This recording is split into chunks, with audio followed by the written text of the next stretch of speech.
I believe vertically is easier to put up, but horizontal is easier to replace. That is what I've read.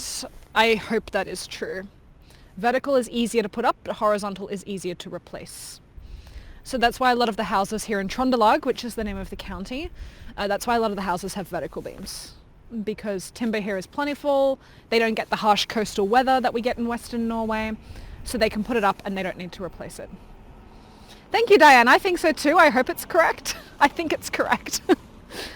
I have a big book about Norwegian architecture sitting on my desk at home, and that's where I get all my facts from. It's called Architecture in Norway. Straight to the point. We've got 4 more minutes to go. Welcome everybody who's coming in. My name is Emma. Let me know if this is your first tour with me, and also let me know if this is your first tour on Heygo. In English? Yes, Skillard. The book's in English, which surprised me too. If I had to read a book in Norwegian, I would, but English is easier. It's quicker. But I am recognizing a lot of names. Oh, it's your first tour with me, Din. Welcome. So good to have you. Hopefully it'll be the first of many. So welcome to Norway. Beautiful, beautiful Norway. Did you knit your green sweater? Yes, I did, Honda. I feel like I'm taking off layers, but this is something I made. It's my very, very warm sweater. Oh, welcome, Rebecca. Welcome to Norway. Hopefully this will be the first of many tours that you do. When did I make this? I think I made it in March. It was my last winter sweater for the year. It took forever. It took about 3 months. So, too much detail. Yeah, that's my woolly sweater. Gillard, that's a good question. Which one is better lighting-wise? It will be getting darker and there will be less people on the last tour I'm doing today. So this one's going to be a little bit more populated and it'll be a little bit brighter. I don't think Røros lights itself up very well at nighttime. Oh, we've got a couple other newbies. Welcome, Sue from Detroit. I love Detroit. Oh, the architecture in Detroit blows my mind. And welcome, Asa. Oh, thank you so much. Hopefully this will be the first of many. I'm so glad people are joining multiple tours. Let's just hope I get my facts straight. You're going to all be Røros experts by the time I'm done with you. And you're all going to be booking your trips to come to Røros. I'll tell you a little fun story while we wait. 2 more minutes to go. So I don't know if you were there on my tour last night where I told the story of how I had to evacuate some Australians when the pandemic started. We were stuck in Trondheim for 3 days before I had to evacuate these Australians because of the lockdown. And for fun, the cruise ship we were supposed to take had organised a day trip to Røros, so people wouldn't sit in the hotel complaining that they didn't know what was happening with the ship or the pandemic. So they organised a day trip to Røros, and we were supposed to get a guided trip from Trondheim to Røros. But the day we were supposed to leave on this day trip, the cruise ship company got a call from Røros, the town, and they said, "We do not want you here." So Røros locked out about 800 cruise ship passengers, and we were not allowed to come in. And that's my first experience of Røros. They locked us out because they were nervous that having 800 foreigners come in for the day just as a pandemic was kicking off would be horrible for the town, which I completely understand. But I'd let my group down with no cruise ship, then I let my group down with no Røros, and then I had to evacuate them before they were forced into hotel quarantine. So you can imagine as a tour leader how stressful that was.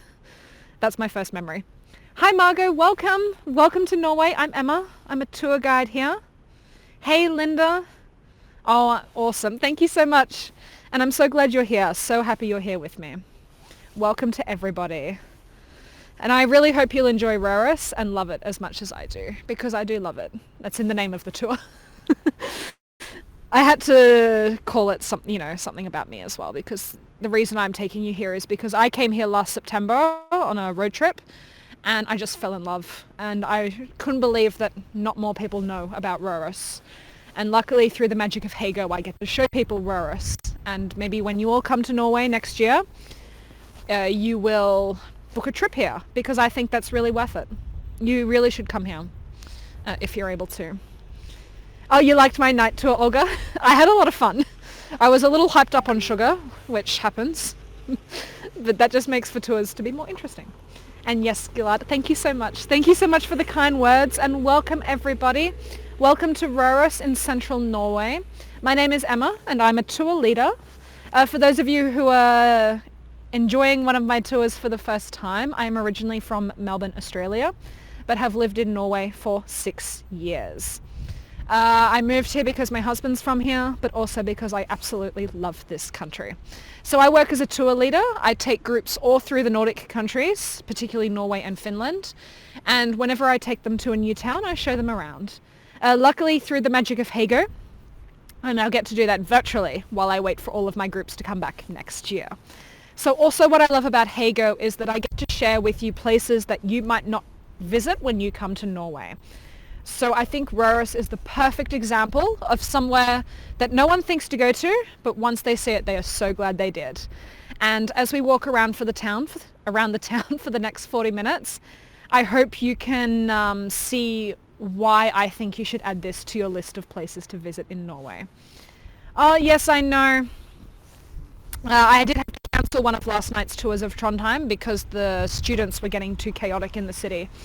But hopefully I will be able to do it again. If there's enough interest, I will come back to Trondheim at some point, and Røros as well. So we're going to walk around for about 40 minutes. I'm going to be focusing mostly on the mining history of the town and the UNESCO World Heritage status of the town. If you have any questions that are relevant to what I'm showing, you can pop them in the chat. If you have any questions that are not so relevant but you really want to ask, for example, what do you love about Norway? Or how do I get to Røros? I recommend waiting until the end. I have nothing to do after this tour, so I will stick around and answer all those big questions. And it just keeps it a little bit easier so I can talk about what we're looking at on the screen. And then you'll have some me time after the tour where I'll answer almost anything. And of course, this is a free tour. You're not paying to watch me. I'm not being paid to be here. That's what the magic of Heygo is. People around the world can tune in for free. If you are able to, it is possible to leave a tip on Heygo. Part of the money goes to me and helps fund trips like this because I am not at my home. And part of the money goes to growing and making Heygo even better. If you cannot help me financially, don't click out. It's okay. It's okay. You are supporting me just by being here, so please don't stress. I know it's been a rough 18 months for all of us. Sorry, this is not the most flattering angle. It's been a rough 18 months for all of us, and I just want to be able to show you a part of the world. I bought gloves because it's freezing, and now I can't use the gimbal and the gloves at the same time. So this is going great. So welcome to Røros. The population here is about 5,500. Thank you, Noreen. Tusen takk. Thank you so much. So the population is about 5,500. We are at 620 meters above sea level, which is about 2,000 feet. The local time is 3:30 p.m. The sunset is in 3 hours, so it's still bright. It is very overcast today, and we do have very strong winds. So if the wind is really bad in the microphone, I will just be quiet. Rather than talk and have you miss anything, I will just be quiet. And there will be one point where we get to. That'll be very windy. This is a reindeer. So I'm starting in a slightly different spot than the earlier tour because this spot is a little bit better protected from the wind. So Røros was founded in 1644, and Røros was founded around mining activity. So at the time, Norway was in a union with Denmark against Norway's wishes, and the Danish-Norwegian King Christian IV, he was desperate for money and minerals because Denmark-Norway was at constant war with Sweden, the Swedish border is about 40 minutes from here. So he put out an order that anybody who found minerals would get a financial reward. And sure enough, a farmer called Hans Aasen, his name is right here, he was hunting reindeer in this area, which is completely legal and allowed. He was hunting reindeer in this area and he discovered copper in the ground. So he told the king, and the king said, okay, you can establish mining in Røros. In 1644, the Røros Copper Works was established, and they operated all of the mining here until 1977, when the company went bankrupt. So mining has taken place here since until 1977. There are no mines in Røros. The mines are within what we call the circumference, and the circumference is a 42-kilometer radius. That's sort of this is the middle of the radius, so 42-kilometer radius from this point right here.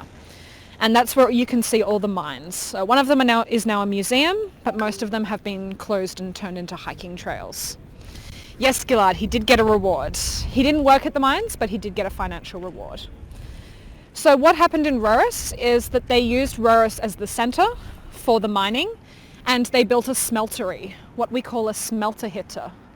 And the smelterhytte is where all the copper was taken to be melted down before export, or, to be smelted. So this building today is the main museum. It is called Smelterhytte. Smelthytte, doesn't have an E in there, Smelthytte. And this area is now on the UNESCO World Heritage List.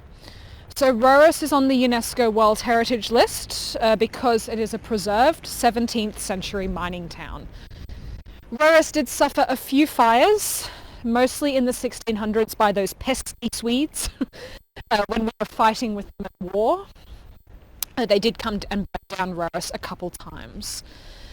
But the company Røros Copper Works, they had special royal privilege to be here.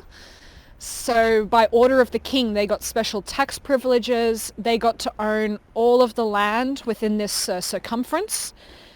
And all of the farmers within the circumference had to work for Røros Copper Works. So they would have to give their food to the copper works. They would have to do some work for the copper works, often transport. And they were basically indebted to the copper works. But this isn't a bad thing, because back then in Norway, being a farmer was very difficult. So this was basically guaranteeing the farmer's income, a second source of income. Now in this part of Røros is where a lot of the managers worked. The miners didn't live here, they lived in barracks near the mines. So what we have here are houses of people who either worked at the smeltery or who worked in the office or the business side of things. So this is the Hitteklokke. Hitteklokke. It is the bell. Klok means bell in Norwegian, which is a little confusing. Klokke means bell. And this bell would ring every time the shift was changing for the miners. Excuse me. So the Hitteklokke, or the shift clock. There it is right there, if you want to scan the QR code, but you can see the UNESCO sign right there. The smelter had to be active 24/7, so it was always operating, and the workers worked in about 10-hour shifts. So it was a very long, difficult day, and the shift would change when the bell rang. I'll try and get a nice long shot for you. Now the most common mineral that was mined here was of course copper, but there was also some zinc and some chrome. And in the 17th and 18th centuries, most of the work was done by hand. So if they wanted to get the rock out or the copper out, they had to use fire. They also used crowbars, and holes were drilled by hand. So this was a really, really tough place to live. From the 19th century onwards, things started to become more mechanical and safer for the workers. Thank you, Anne. Tusen takk. I hope everything is looking good so far. Røros is super pretty, and I hope you're all enjoying. And again, if you have any questions that are relevant, please feel free to ask. So now we're going to walk through. Look at these beautiful preserved houses from the 17th century. So that was a very quick overview of the history and the Røros Copper Works. I will talk about it throughout the whole tour, but it's just to give you some context.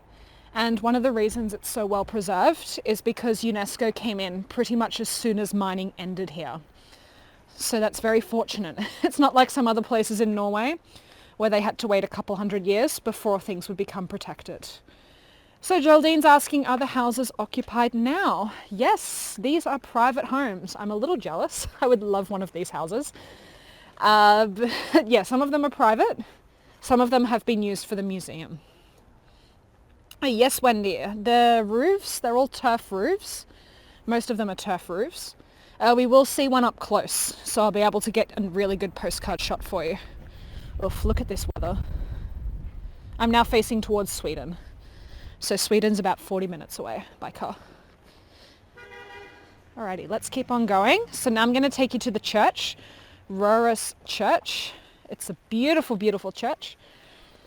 It's a very distinctive building. We will see it at the end of the tour as well when I take you to a lovely little viewpoint. So JT's asking, is the turf roof Nordic or Celtic? I don't know who did it originally, but turf roofs have been used in Norway since Norway was permanently settled. It is the earliest method of providing insulation in the homes. But who knows, maybe we inspired each other, because remember the Norwegians did go over to Ireland and Scotland and raid and do all that fun stuff. Thank you, Linda. Tusen takk. No, Gilad, we can't see Sweden from here. I was pointing in the direction of Sweden. So here's Røros Church. So the church was built around 1780, and it was built at the point in which the Røros Copper Works was making the most money. So this church, it is a very typical style for churches in this area, but this is very grand for a church in this part of Norway. And I do read this fact because I never want to missay this fact, so I'm going to read to you. Where is my note? So this church, it was funded by Røros Copper Works, the company, and it cost the equivalent of 450 miners' yearly salaries. But what's interesting is that the company was making so much money that they could have built 4 of these churches. So they were making the equivalent of 1,500 miners' salaries. It's crazy. That is so much money. And this church, you can see it has the company logo above the clock for the Røros Copper Works. And it is one of the very few churches in Norway that it has a corporate logo on the front. Not many churches in Norway, understandably, have a logo on the front. So it was built in 1780, this beautiful, beautiful church. And it's just a really good sign of wealth. Yes, Aaron, I will try to do a vertical shot. Now, I've only had it work once. The other times it freaks out my gimbal. And because it's raining, I'm not sure if this is going to be good or bad. So let's see. I'll try and get front on. And I'll be a little quick. Ready? 3, 2, 1. Bam.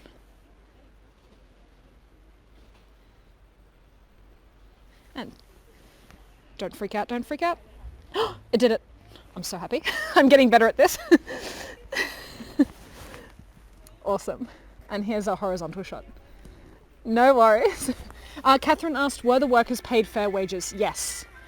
And while it was a difficult job, it was not a underpaid job. They did make a good living. And again, most of the workers were also farmers. So they would have their farm and then they would work as a miner as a second business. So they were not being treated badly by the Røros Copper Works. And within the circumference, remember, within this 42 kilometre radius, Røros Copper Works was responsible for all the food, education and health within the area. So the Copper Works got these privileges. They got to basically run the town, but they did have to provide everything for the town. Sorry, I just had to fix the camera. So the mines were prosperous until the 1860s. But after that, Røros Copper Works invested a lot of money into modernizing and making mining a lot safer. And that's sort of what led them to being bankrupt in 1977. But now we're walking on a street called Kyrkjegata, Church Street. It is spelled differently here than it is in other places in Norway, because here in Røros they have their own dialect. So they speak a slightly different form of Norwegian than what we would in Bergen, than also what we would in Oslo. Kyrkjegata, there we go. Thank you, Din. Church Street. So this, when Røros was established in 1644, there was no one living here, but there was a Sami or indigenous settlement. I should, of course, mention them. But when Røros Copper Works came here, they designed the town as well. And there are 2 main streets, and this is one of them. So Kyrkjegata has always been like this. It's been here since the 17th century. And this is where you'll find a lot of the shops and cafes and bakeries. There are, as you can see, there's also a lot of second-hand shops. This is the one I was looking at just before coming on this tour. And I wanted to buy everything in there, but I don't think I'd get it home safely on the plane. JT's asking, what happened to the Sami settlement? It wasn't a permanent settlement for the Sami. So the Sami back then, they were reindeer herders and they followed reindeer migration. But the Sami were pushed out. Let's be honest, the Sami were pushed out. There is still a Sami community here today. but it's a very small Sami community compared to what we will see in northern Norway if you come with me at the end of October. I would say there's only a couple hundred Sami living here. So on Kyrkogata is where we find a lot of the big manor houses. This is where a lot of the higher ups in the Røros copper works lived. And here is a wonderful example here. So this building, it was a manor home. It was a single family home. Today, I think it is a restaurant. And from the 20th century onwards, it was a wool factory. And one of the best things to buy in Røros, and you can buy them online, are the tweed blankets. The tweed blankets. My brother and sister came on the first tour I did of Røros, and as soon as the tour ended, they were online buying Røros blankets. So if you look at Røros tweed, Røros like the name of the town, and then tweed, they're made here. And I do have one at home that I love. Beautiful, beautiful blankets. JT's asking, is there still much persecution against the Sami? I would say there is discrimination, but there's not persecution. The Sami here today have equal rights. Of course, they have their own parliament, their own schools. People here are very respectful towards the Sami, but as with any place in the world, you do get some people who still choose to be a little bit discriminatory. Yeah. So here's another beautiful example of one of these upper class houses. Thank you, Honda, for the tip. Thank you for the support. We're heading now down the main street. We're about to turn off. As you can see, it's very busy. When I first came here last year during the pandemic, it was basically a ghost town. Now it's a very busy, lively little town. So this is where all the shops are, and it's mostly galleries, sports stores and bakeries down here. But we're going to venture over to the left because I want to show you some more of these beautiful old houses. So now let's go off and we're going to head to the second main street, which is called Bergmansgata. And not Bergman like Ingmar Bergman, the Swedish director, but rather Bergman, which is the name of a miner. Bergman was the professional title of a miner. So Deanna's asking, are they from a cruise ship? No, Deanna. Where these people would be a mix of locals because it's a Saturday. Here in Norway, all shops close on Sundays. So most people come out to do their shopping on a Saturday. And we do get a lot of tourists coming from Germany and the Netherlands at the moment. But they'd be out here maybe doing hiking. There's a national park nearby with lots of great hiking trails. Just to give you some views of the old timber. And now we're going to cross over into Bergmansgata, which was the second main street laid out when Røros was established.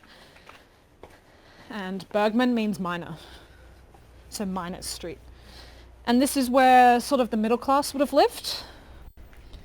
You can see some beautiful houses down here as well. So what's interesting, let me show you this building and then we'll see how these buildings are designed. This is a perfect example of an old building. You will see the turf roof as well.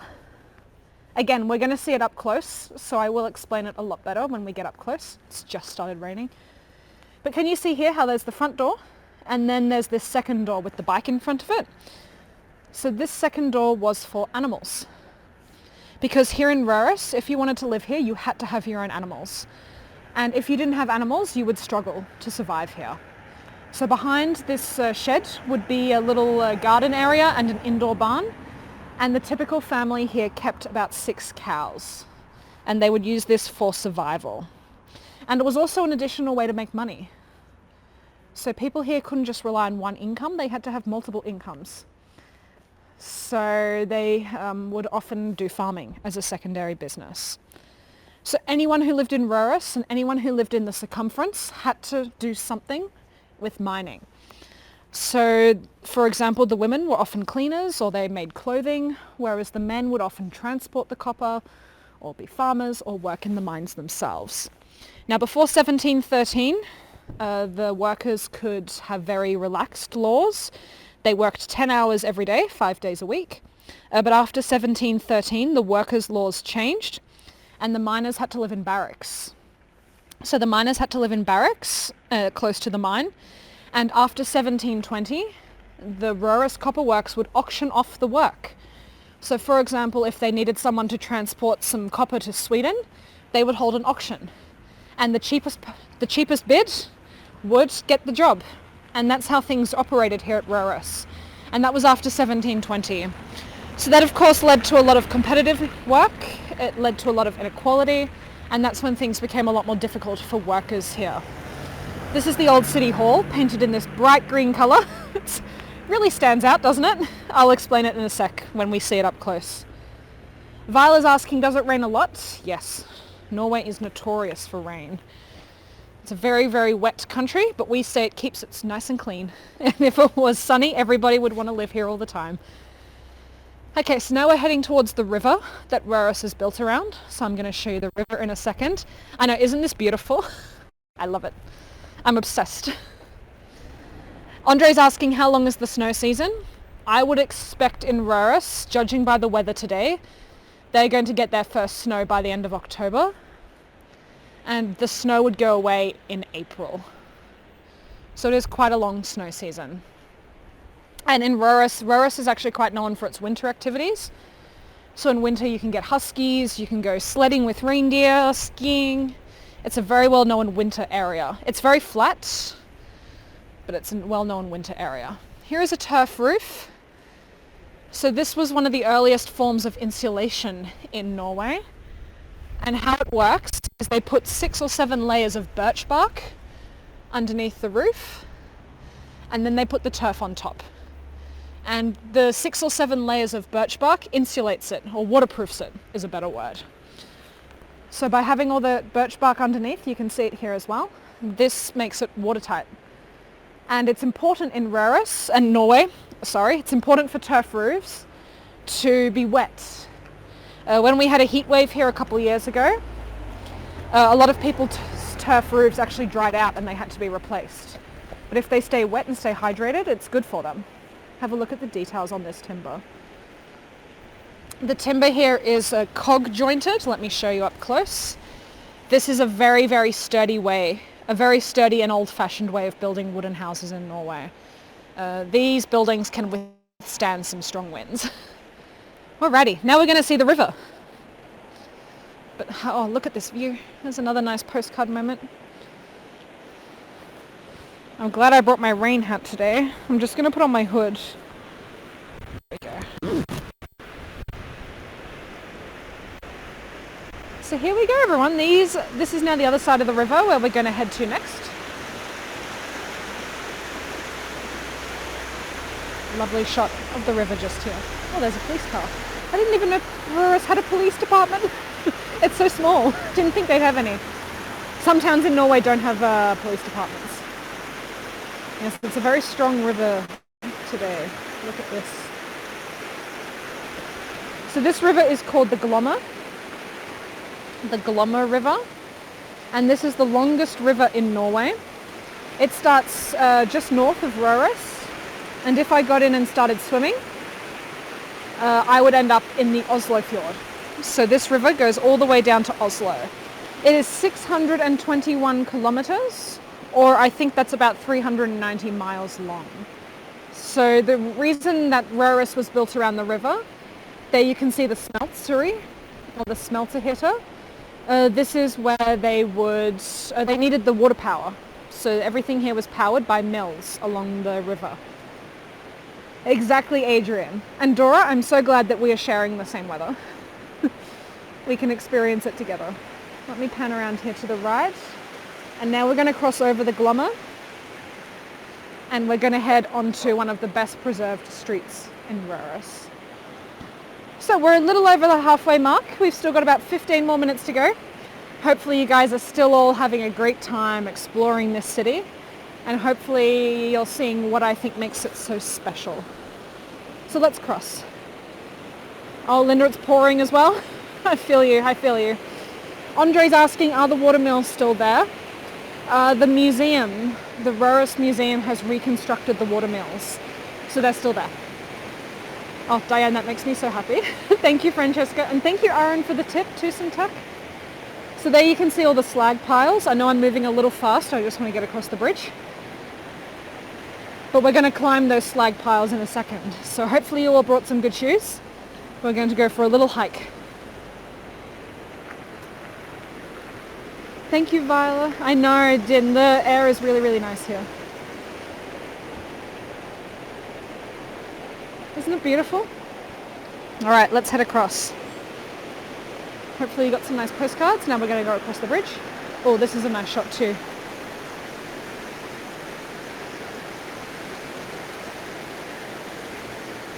So, so pretty.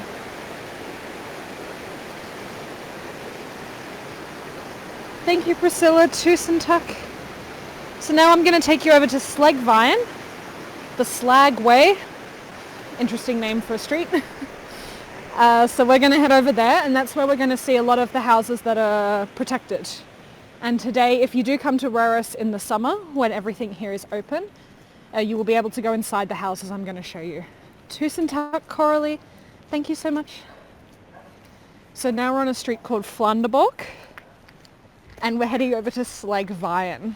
And Slagveien is going to take us up to the mountain of slag, or the deposits from the copper, the smeltery.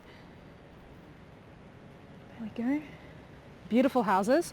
These are very typical Trondelag homes. I am in the county called Trondelag, and this is very, very typical architecture. Viola's asking how much is the food? Is it pricey? It's the same as everywhere in Norway. It's a hard question to answer because for us it feels quite normal. It depends on where you are from, but for us we feel it's quite normal. But a lot of people, when they come to Norway for the first time, they find it to be quite expensive. Norway has a bit of a reputation for being an expensive country. Here's a nice building. So I should also explain the dark colour. Laurel, I have seen your question. I'll answer it in a sec. So in the early days, a lot of the houses were covered in tar, T-A-R, because tar protects the wood from the rain. So this sort of colouring that you're getting here, this is from tar. They haven't tarred this house in a very long time, just to give you an idea. So Laura's asking, why are the slag piles still there if copper mining stopped a while ago? Great question. And when Røros Copper Works ended in 1977, this whole area became UNESCO World Heritage Listed in 1980. So one of the efforts right away was to preserve what the town looked like. They never took the slag away.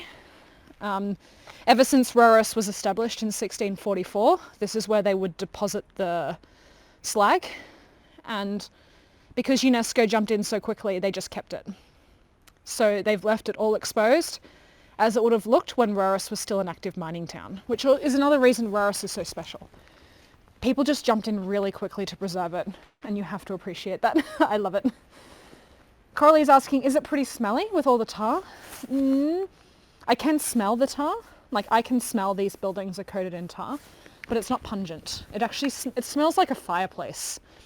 It's given me the feeling of being like in a cozy cabin in front of a fire.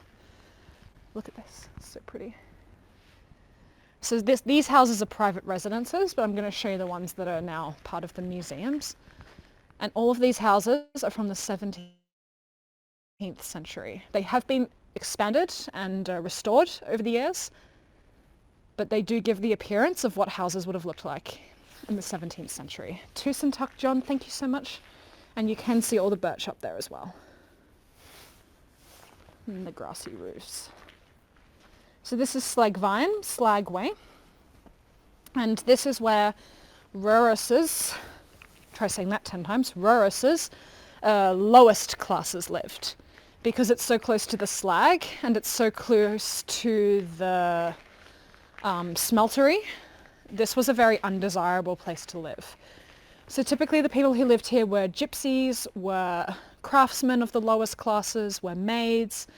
This was a very bad, undesirable place to live. And these are very small, poor homes. Deanna's asking, would they have had large windows like this? No, this is quite large. I'm going to show you some houses that are quite original now on the right, and you'll see that these are much smaller. So these houses have been restored and modernized over the years. Yes, Andre, exactly. It was very smoky. The conditions here were not very nice. It was a very polluted area. Luckily, Røros Copper Works made a lot of effort from the 1870s onwards to stop the pollution. But in the early days, this would have been a very, very tough place to live. So this is 3 houses merged into one. And what I mean by that is when the homeowner was building it, it was a clockmaker's house. He actually took parts from 3 houses and put them into one. That was actually cheaper than building a new house. So in Norway in the old days, if you wanted a house, it was cheaper to take second-hand parts of a house and rebuild it than it was to get a new house. So this is 3 houses built into one. Now the green colour, remember we saw that paint on the old city hall just before? Let me show you. This one is a museum, so I can be a little bit creepy. There we go. So this is actually a colour that's made by mixing the zinc pigment. And this paint colour, they discovered it held up really well against the pollution from the smelter. So that's why there's quite a few buildings with this colour on them. Adrian, you're 100% right. It was toxic. It was very bad for health when they lived here, which is, again, this is why the rich people didn't live on this side of the river. They lived on the other side. This was an undesirable place to live. Slagvine.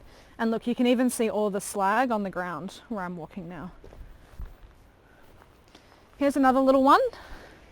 So this is another classic example of an old house in Røros. So this one is painted using ox blood. That's another typical coloured paint for the old times. What they would do is they would whip the ox blood to give it this reddish brown colour. And this is very common in Scandinavia. So there you go. This one's really cute, although they need to cut the grass on the top. And I just noticed there's a really nice view behind me. I hope you're getting lots of nice postcards or getting a chance to stop and look at the details on these houses.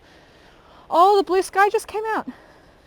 Okay, I'm going to have to show you the blue sky because it's a rarity. There's the church, so we've done a little circle. Quick, get your postcard clicking fingers ready. This doesn't happen very often. It's a patch of blue sky. So there you go. Røros does to get blue sky. Okay, so now we're going to head up and, whoa, we'll have a look at the last house. Sorry, it's very rocky here. I have to watch my feet a little bit. So here's the last little house that we'll see. And I love the detailing on the door on this house. So this one wasn't originally standing here. This one was moved here. So the people didn't live this close to the slag pile. This one was moved here when they were turning this into a museum. So Viola's asking how were the houses heated? You can see a lot of them have little chimneys. So they would have had fire heating, open fireplaces. And also, since we're in Sami territory, they would have had reindeer skins, reindeer fur. So they would have covered themselves up really well. But also the grassy roofs provide insulation. So the grassy roofs are actually heating as well. Thank you, Pam. Tusen takk. So there was Slagvine. And now we're going to climb the slag piles. So are you all ready? We're going to climb up the slag. As I wait to get the all clear that you've all got your hiking boots on. Awesome. Here's a little introduction if you want to take a postcard. So what is slag? I'm sure you all know. But slag, it is a mixture of residues that come from the smeltery when they're refining the metals. So this is the waste from the smeltery, and they've been dumping it here for 300 years. So this is what it's always looked like. I know in some other places, they mentioned on the first tour that the slag's been covered with grass. People have removed it. But what makes Røros unique is they have preserved it. Okay, Francesca's, we got our hiking boots on. Let's go. Tusen takk, Sharon. Thank you. So what I'm going to do is I'm going to go up to the top of the slag, and then I'm going to do a little spin so you can get some nice postcards and see the whole town. Now, it will probably be very, very windy up there. You can see I'm kind of protected at the moment, but I don't know if you can see the clouds are moving very quickly. It's going to be very windy up there. And if it starts to sound really bad, I'm just going to be quiet. There's no point me talking if you can't hear me. Is it hard on the boot soles? It's no different from walking on gravel. Thank you, Stephanie. Let me show you. I can already feel the wind coming. Here's the slag pile. So it's just like, oh my gosh, it's heavy. Just like normal rocks. And you're not allowed to take any slag from here. It's all part of the heritage. Let's keep going up. Let's get the blue skies while we can. So far the wind's not too bad. We might be lucky.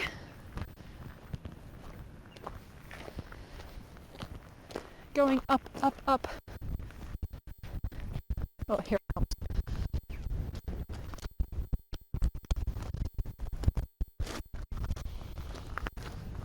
Okay, whoa, gotta watch my feet. So here's the slag pile. It's crazy that they've kept it here, just in the middle of the town. Oof, can you guys see that? That is some rain coming our way.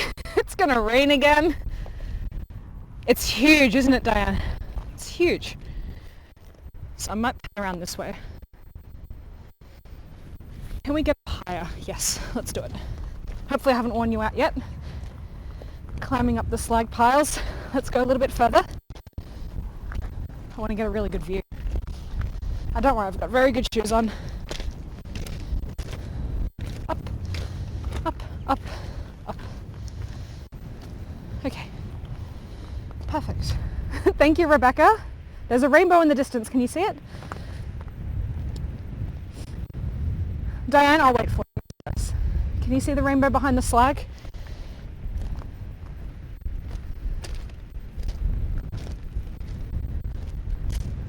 Thank you, April. Alright. I'm going to pan around, and now coming up in front of me you're going to see all of the buildings where the mills, where the sawmills, where the storage was. So these were all the storage buildings. See all these buildings in the foreground? And then the river's just here, and the restored water mills are all here. Geraldine, I've seen your question. Once I've done my little spin, I will answer it for you because it's a great question. There's the smeltery, that's where we started.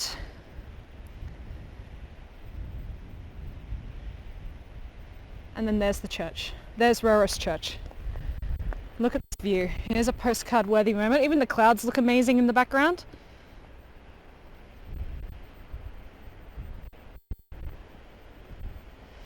Hopefully the wind's not bothering you too much.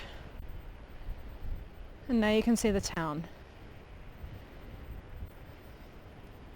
And then there's the Slagveien, where we just came from. So pretty. And there's the glimpse of blue sky. So Geraldine asked if there are any reports of slag heap disasters. Not that I've read. So when I was researching this tour, I haven't read anything about disasters. But that doesn't mean they haven't happened, it's just I don't know. And there you go, there's the other side of the town. That's like a grocery store, just over there. And there you can see all the rain about to come and dump on me. So yay! Let's head down. I'm just reading Andre's question as I make my way down. Andre, I don't think they'd keep it here so close to the town if they were worried about something happening. Here's the sky. Deanna, it's beautiful. I'm sure they've checked this out thoroughly, and as far as I know, there are no risks. Again, most of these houses down here are used by the museum, so no one lives in the houses closest to the slag pile, but I'm sure they checked before they made this area open to the public. And I don't think this is giving off any toxic fumes anymore. Thank you, Vera. Tusen tak. And no, Diana, I will not slide on my bum. If I did, that would be the first Heygo slip and slide, maybe. I don't know. It's okay. I am watching. It's a very good grip. Let me show you. It's a very, very easy grip, even though it's been raining. So what I'm going to do now is I'm going to head down to the bridge. I'm going to show you the Glomma River again. And we're going to make our way back across towards the museum. I just love that church. It is one of my favourite churches in Norway.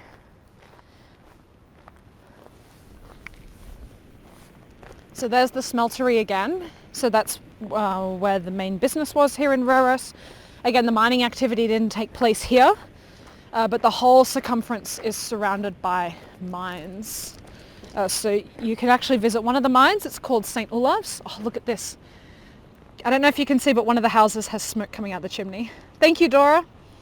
Noreen asks, is that a solar panel? No, none of these buildings that I can see have solar panels.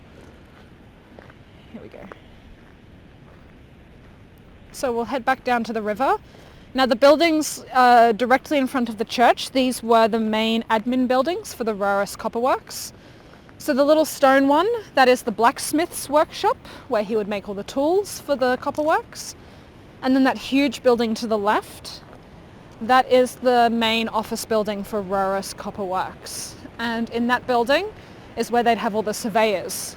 And to be the surveyor for the mines was one of the most paid jobs in the Røros Copper Works. It was one of the best jobs to have. So there's the Glomma River. That's the little bridge we took across just before. And now I'll head down and I'll show you where they've reconstructed the mills. But they are in little huts, so you won't see anything spinning.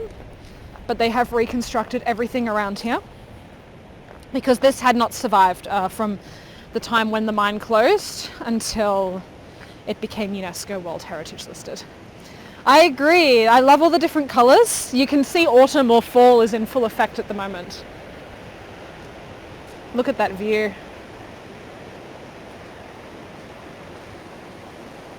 And since we're much higher up and it's much colder here than on the coast, this area gets autumn before the rest of Norway. Here's another nice view. Someone out for their afternoon jog.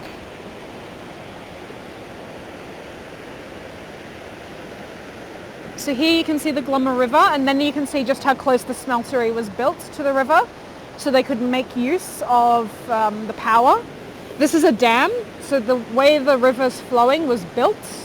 It is not natural by having that little waterfall. It was built, and it was a dam to utilize the power of the water. The little houses here, this is where the water mills are. And there was also a sawmill up here, the sawmill's up here. And the big white tower building, that's where they would store all the sawdust. And the sawdust was actually used for providing insulation in the homes. So the walls in these houses are actually lined with sawdust, and that's a way of providing insulation. Isn't it? Oh, it's so pretty. Let me show you the blacksmith workshop up close.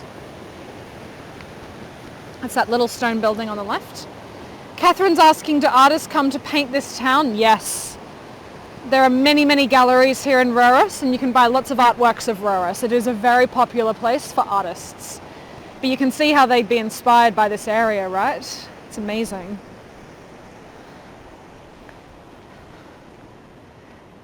Yeah, I wanted to buy one of the paintings, but they were quite expensive. And I'm supposed to be doing this trip on a budget. So maybe next time I come here, I'll get a painting for the house. They're about $300 for like a little 8 by 10 inch painting of Røros. And look, you can see the old tracks where they would transport the copper. So it's amazing. They've managed to keep all this so intact, especially since it's a wooden town. And Norway doesn't have the best track record for building houses in wood and keeping them for more than 20 years. But this area has been completely preserved. And it's just amazing. So hopefully you'll come to Røros next time you come to Norway. Thank you, Catherine. Charlotte wants to know, can I show the stone structure to your left with the arch? Yes, this was the blacksmith. But if you guys have any big questions for me now, if there's anything you want to know, I'll hang around. Otherwise, this is the official end of the tour. So if you have to go off to another tour, I know there are some very good ones on Heygo today. I completely understand, but if you want to stay and ask me some questions, I will hang around. I have nowhere else to be. No worries, Deanna, that I can do. The population is 5,500. There's some people. And the reindeer was because there was a farmer out here hunting reindeer. And when he shot the reindeer, he dug through the ground underneath and he discovered the minerals, or the copper, that would lead to Røros becoming a mining town.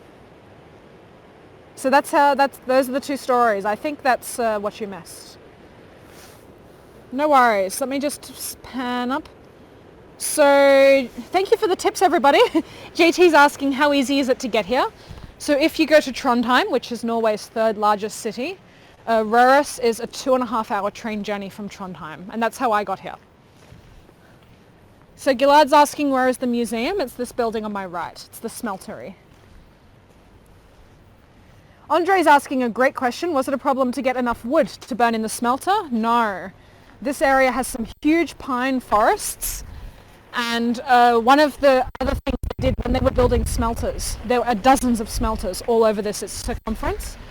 They always built them close to forests because obviously building a smelter needs a lot of timber, so they built them strategically. And with the rivers, they would float timber down the rivers to get to the smelters. So really good question. I should have mentioned that. That's one of the things I always forget to mention.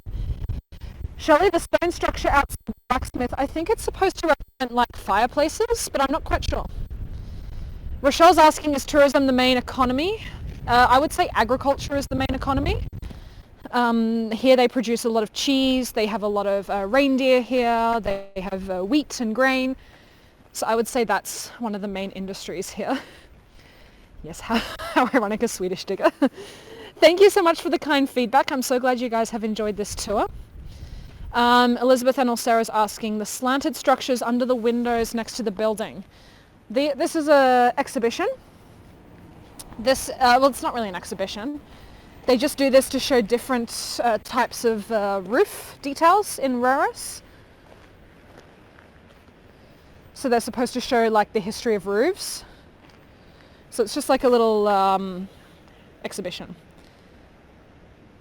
Honda says, do most people order Røros tweed online or in the town?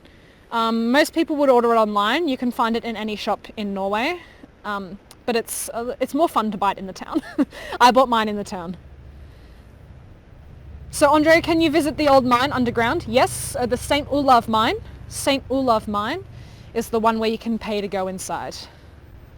Thank you so much for your kind feedback, and thank you so much for the tips, everybody. I think I answered all your questions. If I've missed anyone, let me know. Honda, it is a lot of tweed for one small town, but let me tell you, those blankets are the most amazing things. Do the coloured homes have tar underneath? Do you mean like inside the home? No, they would be either bare timber or they would just be painted. Thank you so much for your kind words. Thank you for the tips, everybody. And yes, buy a Røros blanket. Support the local business here because they're all made in Røros. They're not made in another country. They're made here.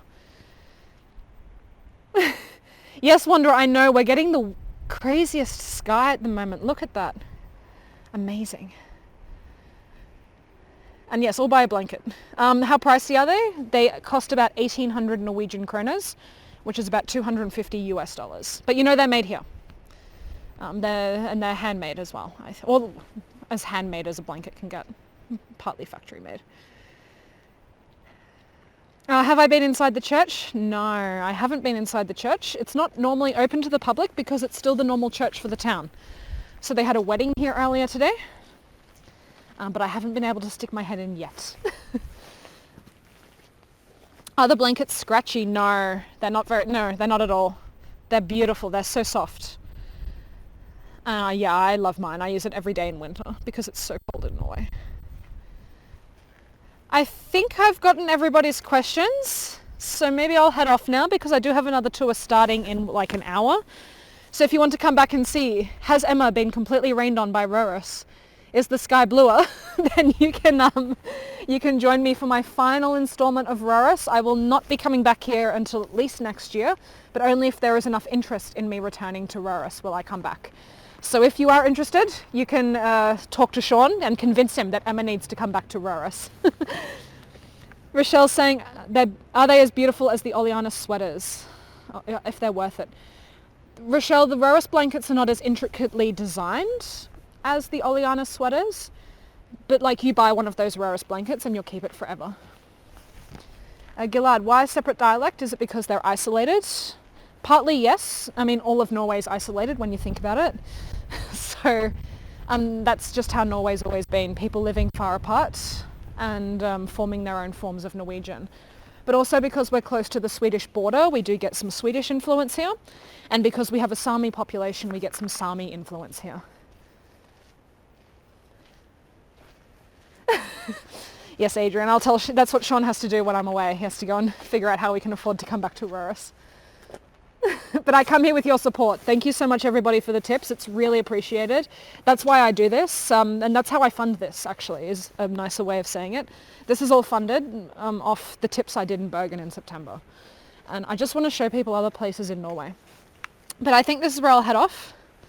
Yes, so join me again in about an hour. And I will be doing this again, so you will hear the same information, but the sky will be getting darker because the sun will be setting. And I hope you've had a really good time. If you can't join me at 5:30 local time, it's okay. Just join me in one of my other tours in Bergen. And you can also follow me on Heygo or on Facebook. My Facebook page is facebook.com/groups/Emma Loves Bergen. So tusen takk. Oh, thank you, Galad. That makes me so happy. Thank you. Tusen takk. Thank you, Catherine. Thank you, everybody. I have to go and find a public bathroom and get another coffee. Sean just posted my Facebook group if you want to follow me that way. And there's my website, hiddennorway.com. I've written a travel guide for Norway. Thank you so much for your support. I'm going to go and quickly take care of myself and warm up. And I'll see you all again in an hour if you choose to come back. If not, I'll see you in Bergen. Bye!